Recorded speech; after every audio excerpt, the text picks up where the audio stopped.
Hello, everyone, and welcome back to The Rundown. I am your host today, Craig DeLuz, coming at you from the West Coast, the left coast, behind the Iron Curtain, otherwise known as the Sierras. But as we all know, I do not do this program by myself. Nope, my name is Mike Piwowarski. I come to you live from the East Coast. That's the coast with the most, from the co-host with the most here on The Rundown. 2A Views, conservative news. Craig, it's Taco Tuesday. Taco Tuesday. It's raining tacos from out of the sky. Tacos, no need to ask why. Just open your mouth and close your eyes. It's raining tacos. It's raining tacos out in the street. Tacos, all you can eat. Lettuce and shells, cheese and meat. It's raining tacos. Yum, yum, yum, yum, yum, yum. It's like Sour cream. Oh, I'm sorry. Oh, folks. You know, actually, for me, a good taco is just corn, soft corn tortilla, meat, a little seasoning, and then cilantro and onion. That's Well, see, that's the thing. I like the diversity of tacos. So you've got those, which is pretty much basically like a street taco. You've got those. You've got the hard shell, fried shell tortilla. We get that. You go to Taco Bell for tacos now? No, you take the corn thing and the corn taco shell and you put it on the grill. You let it get a little hot. Let it get hot. Let it get nice and hot, little crispy. Okay, yeah, that's right. I thought you were talking about like a firm taco shell that you stuffed like they do at Taco Bell. Oh, there are those, but that's for a different type of taco. That's not we're looking for a Mexican taco. That's more like good drunk food. That's an American taco. Yeah, yes. That's exactly what it is. Yeah, but then there's also, you can do the flour tortilla, right? Flour tortilla is okay. I'll take a flour There's so tortilla. many different ways you can do tacos. And sometimes you add the extra stuff, sometimes you don't. The main thing is the flavoring of the meat. Yes, absolutely right. Little saison. Yep, exactly right. It can make or break your taco. Just saying. Oh, For those absolutely. of you who don't know, like, now you know. I'll make you a spam lamb with the right sauce. Yep. Spam lamb. Excelente. Hey, folks.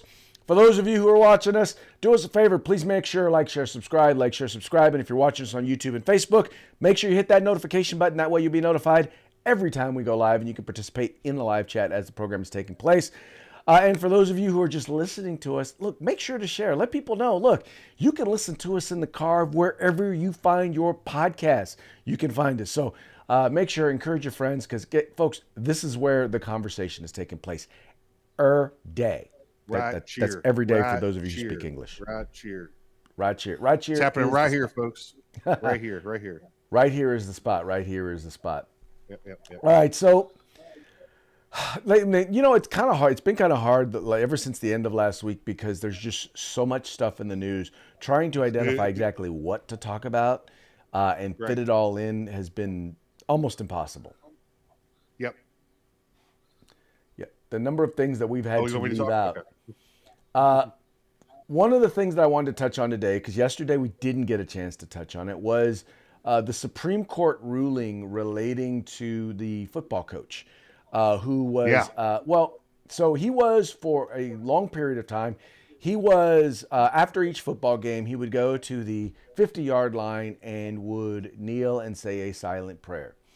Well, eventually, some students, some of his athletes, and then eventually some students, and then some of the players from the other teams would join him at the 50-yard line for prayer.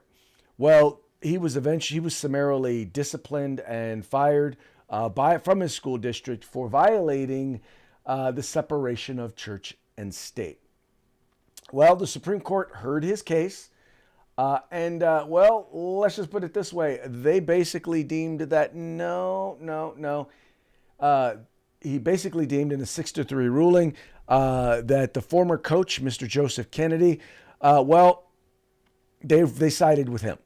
They said that even though the school argued that they didn't want students to feel, quote unquote, pressured to join in the prayer, which, by the way, they were not pressured to join in the prayer because not every student did. The point was that he was offering a silent prayer.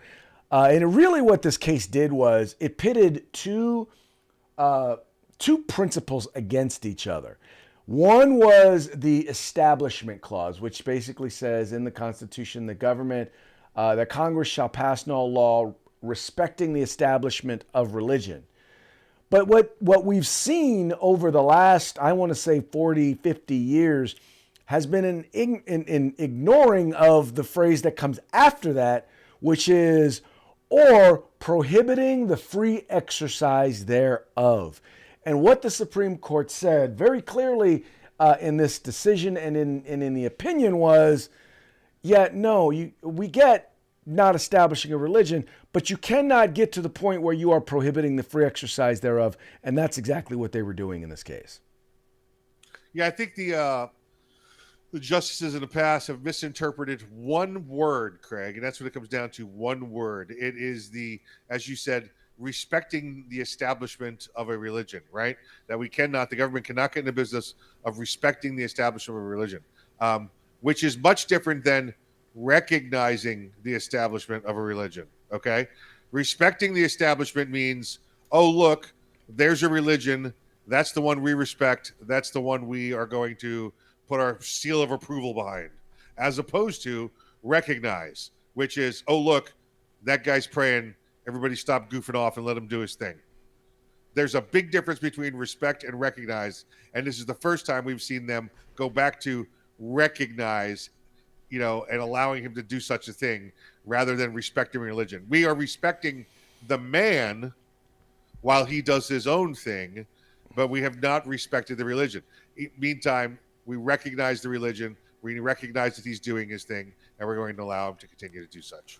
Well, I think the thing is as long as we're not prohibiting, I don't think it's as much, I don't think it's really either recognizing or, I think the key is he's allowed to do it. In other words, if he wants to do it and he chooses to do it, and he's not forcing, even as an agent of the government, in this case as a teacher, they consider him to be an agent of the government, he's not forcing anybody or pressuring anybody else to participate. Right. But if they choose to participate, they get to. Right, and I get that, but the word respect to me signifies that the government has respected that religion, is giving it credibility, and that's not what the government's supposed to be doing. The government's not supposed to rule on which religion is better than the other religion. And if they right. respected his religion there on the field, they'd be recognizing that, or they'd be establishing that his religion right. is the one that they want to follow. But right. just recognizing that he's having a personal moment, right. and me as the government is not taking part in it or right. forcing anybody to take part in it or saying it's our official religion. Right. That's okay. You can't, it's no difference than, if he walks down the street and says, he likes the Whopper, F the Big Mac, it's his choice for one over the other. Well, what I would say is that if he decided that he wanted to go out to the 50-yard line and roll out a prayer rug and pray to Allah, he has a right to do that.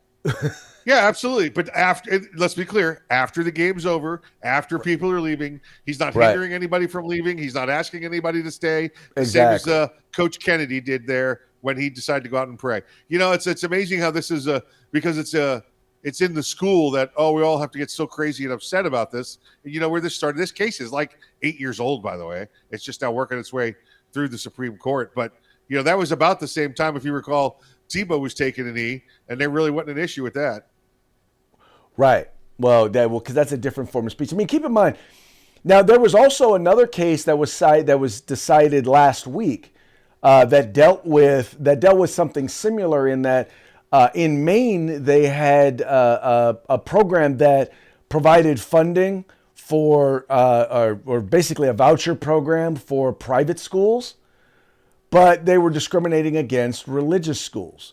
Now, once again, this goes back to the free exercise. So if someone decided they wanted to send their kid to a religious school, they ought to be allowed to do that, right? If you're going to provide funding, you can't discriminate just based on religion. And that's where we've gotten to nowadays is you've got government discriminating just because something is established by a religion or just because something has a religious connotation to it. And I think what the justices are saying, in particular in these two decisions, is, there's got to be a balancing act. We're not lifting one religion up above another. We're not saying this is a favored, quote unquote, favored religion. But people are allowed to have religion as a part of their lives. Now, mind you, there are people on the other side who say that if you are too religious, in particular, if you are too Christian or if you are too Catholic, many people on the left believe that should disqualify you from public office or from being a judge at all. Listen, if they're too Catholic, follow them around. They're going to be a partying person. So too Catholic is a lot of party people. Craig, we talked about this last week, and I talked about this one with my bank of attorneys that I was hanging out with. The main case. It's like we said, just so folks understand the facts. This is not every religious school got money, or it affected every religious school. In Maine, the schools are so spread out that private schools were sitting in and taking the place of public schools. So there wasn't enough schools to go around. So when a private school would show up and apply for state funding, if they were the only ones in their area, they got the funding. Well, if that private school happened to be a religious school, the state was just blanketly saying no. And that's the problem, is that we've turned off, everything that has to do with all of these cases. They just said, oh, it's religion? No, the answer is no. Well, you can't, we're not, we can have a mix of religion and politics, but we're not intertwining them. They can exist next to each other. We don't have to tell them no. If every veteran or every homeless person came up asking for money and we said, sorry, we're no to vets because they're all drug addicts, or all homeless people because they're all drug addicts. It's you can't characterize everybody under the same broad stroke. And that's what they've done with religion. I understand that the separation of church and state is clearly in our Constitution, in our Declaration of Independence, and it must be respected. But nobody's giving money to the church so they could take over the state. We're giving money to those churches there so they could provide a primary education to people that the state's not able to provide a primary education to. Oh, and by the way, they have to follow the state's primary education format if they're getting that money. Does this, again, every religious school? No, because in some of the other jurisdictions, there's public schools that take their place. So you can't say no just because of religion. Exactly. That's the thing. That's the key, is because once you say no just because it's religion, now you are prohibiting the free exercise of religion. Yes. And that is a no-go, at least now, as far as the Supreme Court has decided. A lot of experts believe it's going to start to see a pendulum swing when it comes to religious liberty. It'll be interesting to see how far that pendulum actually swings. I told you a couple of years ago, Craig, that we'd gone so far to the left under Obama that we needed to be brought back far to the right with the pendulum under Trump. Right. Well, the pendulum is still kind of swinging to the right with the Supreme Court. It's just under FJB. So, but it's nice because that's where it is. That's the balance. And listen, I think we're talking about 248 years ago, right? 46 years ago, where you had a group of guys sit around and say, hey, let's have 3 houses where they're all equally divided because we don't want one to be able to take over from the other. How awesome has that been our entire life, where you've only had on one very rare instance for 2 years where it was considered to be all three houses controlled by one party. And you know what it was? Well, I know what it wasn't. It wasn't the end of the world. No, it wasn't. Yeah. There were still the balancing act. There were still checks and balances there. Yes, there were. There most definitely were. All right. Speaking of checks and balances, I found it interesting that there was a lot of talk before, or as soon as Dobbs was decided. And for those of you who do not know, I'm trying to get away from talking about Roe v. Wade and talk about Dobbs, because Roe v. Wade is no longer the law of the land. Dobbs is now the law of the land, which basically is that abortion is not a constitutionally protected right, at least not federally. And so that's why I call it Dobbs now. But there was a lot of talk about violence that would be taking place as a result of those decisions, as a result of the decision. And sure enough, immediately we saw a ton of violence taking place in various cities, or at least one here, Portland, where there was basically turned violent, businesses vandalized. And by the way, there was violence before Dobbs. Let's be clear. There was violence that was taking place before the decision.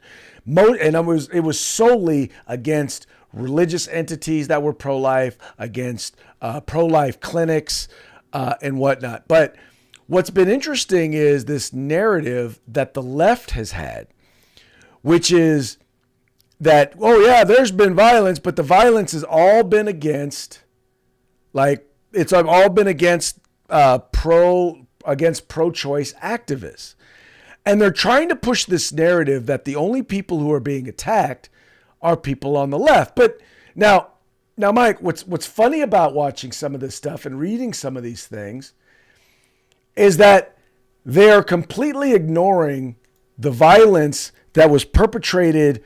Like, they're still acting like they're going to these protests and the police are attacking peaceful protesters and beating them to the ground. But they're ignoring all the violence that is taking place that is causing police to have to react. Yeah, well, it's retelling the story, right? If I can spin it this way, it'll look like the right's the bad guys as opposed to the left. Listen, I've seen, vulgarities now printed on automobiles. Like I saw one yesterday that had F SCOTUS in the whole rear window, but it didn't say F. It had the other three letters. So people don't care. That's the tolerant left, by the way, that doesn't mind your 5 or 6 year old sitting you in the car and go, "Mommy, what's F mean?" And you have to explain that to them because it's time to educate them on abortion at 5 and 6, just like you want to do with your alternate lifestyles, education. Craig, what I did see yesterday concerning Dobbs was the state of Louisiana has one of the trigger laws. So on Friday, the attorney general there in Louisiana said, okay, effective today, abortions are illegal in Louisiana. Now they had the little, one or two of the exemptions written in there to the law, just like you and I talked about. Clearly, it's going to need to be updated. I think their trigger law was written 50 years ago, but it's their law. A federal judge issued an injunction against the abortion ban on Monday. We missed it yesterday. So a federal judge came along and said, no, I'm issuing a ban against banning abortions. So here's a federal injunction. A federal judge. How does a judge just read the case of Dobbs versus Jackson Medical Center and all of a sudden say, oh, I'm going to ban abortion? You just had the Supreme Court of the land give you the ultimate decision on this, and then a judge comes on and issues an injunction. Right. Well, it's because they believe that in the end, no rules matter, no law matters, as long as they get what they want. And here's a breakdown. Getting back to the main subject, here's a breakdown. So Washington Examiner actually did a breakdown of where violence took place following Dobbs, right? And these are all the places. And once again, this is, for example, Arizona. There was rioting. You had a mob that basically was throwing rocks and Molotov cocktails at police officers. In California, you had the exact same thing that was happening, throwing a makeshift flamethrower at an officer. You had another person who stole an officer's baton. You had stuff going on, violence going on in Colorado, a fire at a crisis pregnancy center, and vandalism. You had 10 people in Oregon who were arrested, and probably Portland was the place where the most visible violence took place. In Rhode Island, once again, you also had violence taking place. Virginia, you had violence taking place. My point behind this, Mike, is the left is acting like let me just if you are a protester, let me just tell you this. If you go to a protest and you try to light policemen on fire or throw things at policemen, or you try to light buildings on fire, or you do graffiti and stuff, police are going to take action. And if they're going to take action and then you resist arrest, you're going to have violence perpetrated against you. And by the way, it is well-deserved violence. Yeah, this is why I tied in the other story with this. It's the point being that, the left, they have no respect for the rule. They have no respect for the law. They have, this is the little kid throwing the tantrum. As long as I continue to throw the tantrum, sooner or later, mom and dad will give up and say, just give it to them. That's what they continue to do. The Supreme Court has said so. Right. But we're going to go out. We're going to go out and we're going to riot. We're going to go out. And we're going to get judges to issue injunctions. Now, we're going to go now mind you, this is how. Right. This is how you get punched in the face. By the way, those of us that are civilized say, "Okay, it's done. It's over. Let's get back to being good neighbors and talk about baseball or something else." Now, we got to do this. All right, here you go. Throat punch Thursday. There you go. Just like right. That. Well, and you know what? I'll just put it this way: you didn't see this happen when Casey was decided. You didn't see the right out there doing all this stuff when the Supreme Court came out in support of same-sex marriage. Once again, you didn't see this happen. Yep. You didn't see this happen on the right. But that's also, then you start to see instances with groups like the Proud Boys where all of a sudden they start to say, well, guess what? If you're going to allow them to not, the other side, to get violent when they don't like something, well, then guess what? We're going to do it too. Then all of a sudden we wind up with 2 weeks of congressional hearings. Yeah. Right? Yeah. Because it's now an insurrection. We're going to impeach the Proud Boys or whatever we're doing. Whatever we're going to do, we're going to impeach the Proud Boys. The proud white supremacist Hispanic-led boys. Yeah. Well, Afro-Hispanic, because let's throw that in there. Yeah. They're diverse. Their leadership is very diverse. Very diverse. Very especially diverse. For a white guy, right? Afro-Latino really white supremacist is I think the exact term to use for their leader. Listen, George Zimmerman is more white than that guy. Okay? let's say that. Well, because he's got the last name Zimmerman. I know. That's right. Yeah. All right. Jorge Zimmerman. All right, moving right along, and this is actually a very sad story. And there was we all know that we've been fighting that there is a crisis going on at our southern border. There are hundreds, and when I say hundreds of thousands, I mean hundreds of thousands of people who are crossing into our country that we know of every month. Millions over the last year who are just crossing into our country, and many of them are risking life and limb to come to the United States. And because of the open border policies of the left and our president. Well, now we're seeing, and unfortunately a lot of people have died trying to cross and come into our country, but it seems like it takes people dying in large chunks for us as a country to wake up and see that something is going on. Just like they ignore the violence that takes place in Chicago every weekend, they ignore the carnage at our southern border. Well, here we have an instance where 46 were found dead, 16 were hospitalized after an abandoned tractor trailer was found with undocumented or illegal immigrants who were trying to get into the country. It was basically abandoned, and they were locked in the back. Now, Mike, this is happening for one reason, and that is because we have a Democratic Party, and I don't place this all on Joe Biden. I place this all on the Democratic Party, who is basically inviting people to come to the United States, telling them, if you can get across, and you can get into the country, you're pretty much, you're going to be able to stay, and you're going to be able to become to live the American dream. And I don't think there's any other way. And the fact is, these folks are looking to do it, and they're doing it illegally, and I'm on the verge of being speechless. Yeah, listen. First off, when you read this article, Craig, it's horrible because we discussed 46 dead, we discussed 16 going to hospital, and then we start blaming the government, and we're not blaming the Let's Go Brandon government. We're blaming the Trump government They come out and they say, listen, it's because of the overly strict immigration policies. If we had open borders like we wanted here on the left, this wouldn't have happened. These people would have walked across our border and been met with flower petals and unicorns and doilies and lace. But no, that's not it, because that's what they want happening. We still have to have some immigration to keep, I don't know, terrorists and idiots and all the other reasons from the world for them to come into here. Or how about just we don't mind immigration. We just want to control the flow. All right, for so many hundreds of reasons. It's our country, and we want to make sure the sanctity of our country. And again, I'm not saying keep immigrants out. There's a perfect way to keep them in. Just come to the border, do your paperwork, do the checkpoint, come on in. You sneak across the border in the back of a truck. This is the results. This is what happens. Greg, I don't think anybody meant to kill these people. I do want to say that.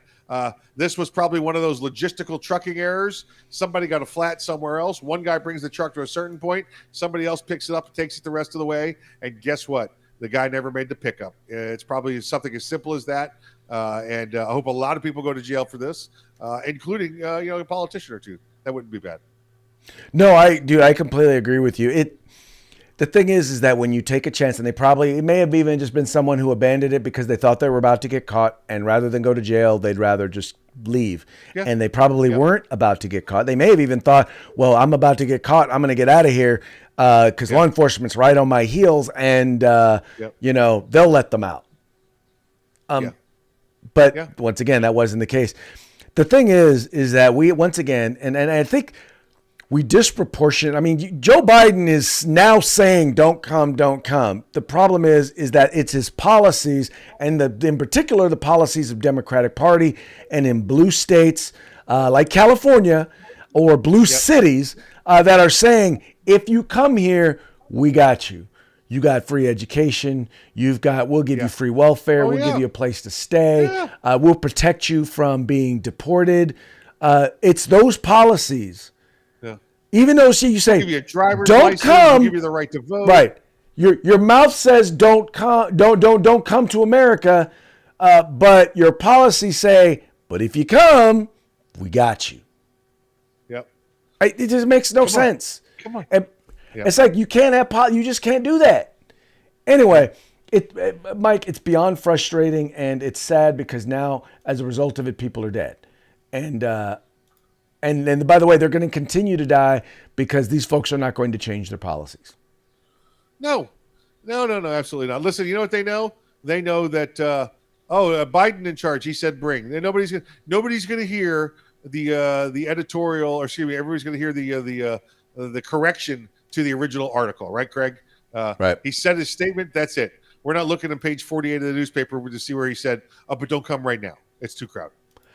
Right. Exactly. All right. So moving on to our next story. This is one, it's more sports related, but it is also culturally related and politically related. Well, because it involves Colin Kaepernick. For those of you who do not know who Colin Kaepernick is, he was a former quarterback for the San Francisco 49ers, who was good at one point, or at least fit very well within their offense, did really well, actually got them to the Super Bowl before he choked. In essence, he was in the midst of a career decline or a performance decline when he was eventually benched. And then while being benched, he decided that, well, you know what? America is racist, and so therefore I'm going to start taking a knee during the national anthem, start protesting the national anthem. And a lot of people got mad about that and yada, yada, yada. Long story short, he eventually decided he quit. He had an opportunity to extend his contract. He decided not to. And has not played in the NFL since. That was back in 2016. Since then, he's tried out. He's done some public tryouts where he's said some very, very stupid things about the NFL and kind of put himself. He's had a number of opportunities to try and get back into the NFL, and he has sabotaged himself, or those around him have sabotaged him with his own comments time and time again. So there was a workout that was held recently by the Las Vegas Raiders that were designed with the idea to give him a chance to try out to see, is he still any good? Well, Warren Sapp, who is a former NFL commentator, former NFL player, Hall of Famer, folks, from the organization talked to him about the workout, and this is what they had to say about his workout.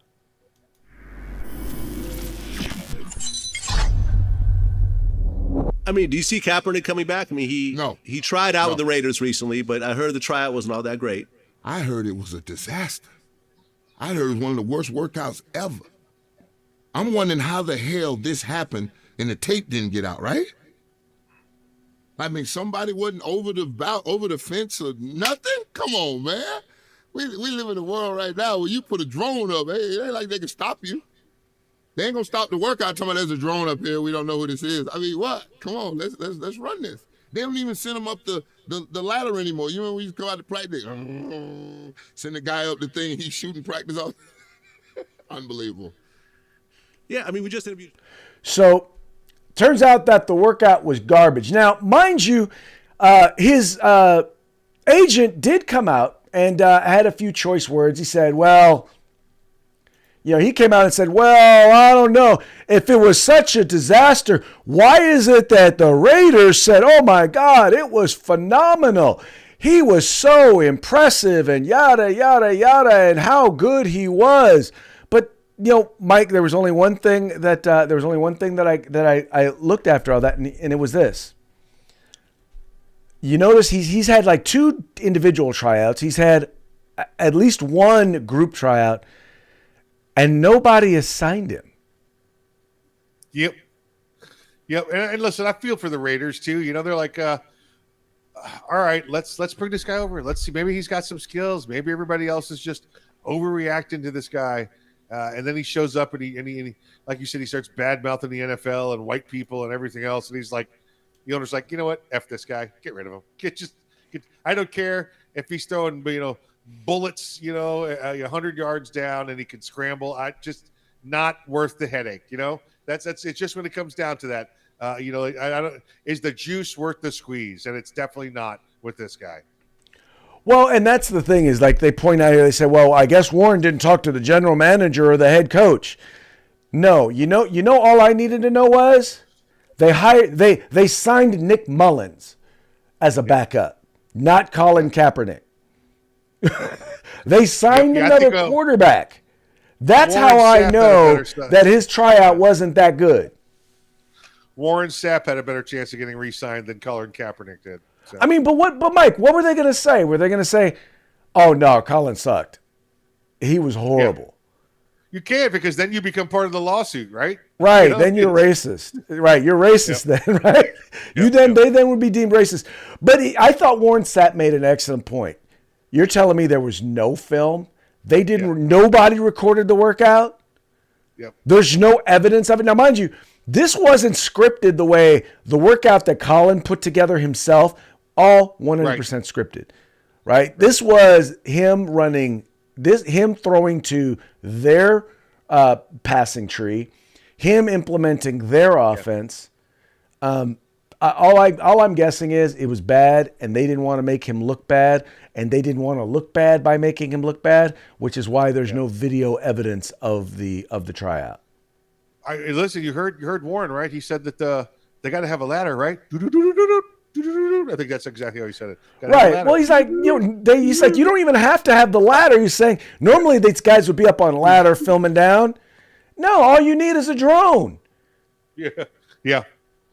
Yeah, no. Well, it is 115 degrees in Vegas. I think drones melt, so they might be right there. Hey, they probably. I don't know if the tryout was indoors or outdoors, but no, they do have the Mars drones. Like, right? Send up a Mars drone. There you go. Yeah, those things could take several hundred degrees Fahrenheit. Yeah, so in that direct sunlight. Yeah. The thing is, Mike, he's 34 years old. He hasn't played in 6 years. He's done. He's had the opportunity to show what he can do by playing teams in the XFL wanted him. He didn't want to play there. Yeah, teams in arena football wanted him. He didn't want to play there. The XFL out there, the USFL, nobody. He's gone to none of them. They've like you said, they made inquiries. Hey, you want to play? Nope. I'll tell you what, Craig, this was probably one of those. I bet you there's some depositions or something coming up, and they needed to stir the publicity pot. That's all this was. Probably so. But yeah, no, I'm sorry. And I will just say that I think that people said nice things about his tryout because they didn't want to get sued. Just like, for example, a lot of employers, if you call and check for a reference, a lot of his employers, all they will do is verify, yes, they worked here from this day to this day. Yep. Were they a good employee? Yep. Yeah, no, we don't do that. Yeah, they're not even allowed. They used to be able to at least say, what was it? Are they eligible for rehire? You're not even allowed to do that anymore. Nope. Yeah. Nope. Well, you can do it, but you open yourself up to get sued. Sure. Yeah, exactly right. And that's what they didn't want to have happen. That's right. All right, let's move on to. We got a few parting shots today. Let's go with the first one. This is kind of in the spirit of how the left views protests, because we look at what happened after George Floyd, and when the left gets violent, it's considered to be mostly peaceful. Well, now you got the dude, and I keep forgetting this actor's name, but he's actually supposed to be the guy from both Breaking Bad and Better Call Saul. But he's basically looking kind of seriously into the camera, and he's like, it's about to get mostly peaceful. That's a good one. I do like that one. That is a good one. I do very much enjoy that one. That's how they roll. Giancarlo Esposito. Giancarlo Esposito. Thank you for looking it up, Mike. Yeah. All right, now the next one is kind of a take because, well, for those of you who do not know, and I will not say that Margaret Sanger was a white supremacist. I will say that she did believe in eugenics, and part of eugenics she believed in was doing away with or restricting the population of less desirable people. And by the way, that included black people, just in case you were wondering. So that is why this tweet is so hysterically funny. Margaret Sanger be rolling in her grave, knowing that a black man overruled Roe v. Wade. Yep. She'd be pissed. Yes, she would not be happy. And that was a tweet. That was a tweet that actually came out just recently. And finally, this last one, which I've seen all over the place, and I think is, by the way, wholly appropriate. It is a meme that basically says, if you were trying to force a needle into my arm last year, then I don't want to hear my body, my choice from you now. Yep. Just saying. True. Just saying. And I agree with that. If you were trying to force people to take a shot, then you don't get to cry my body, my choice now. That's it. Exactly right. That's it. And with that, it's time to call it a day. But before we do, got to have a shout out to our sponsors.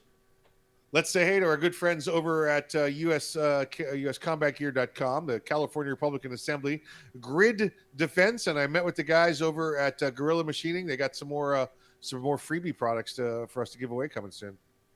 Nice. By the way, Mike, you mispronounced their name. It's USCombatGear.com. Anyway, folks, check all of these folks out. Links to their websites are in the description to this video or this podcast. Make sure to visit them if you like what you see there. Kick them down a little cash and let them know that the guys over at the Rundown sent you.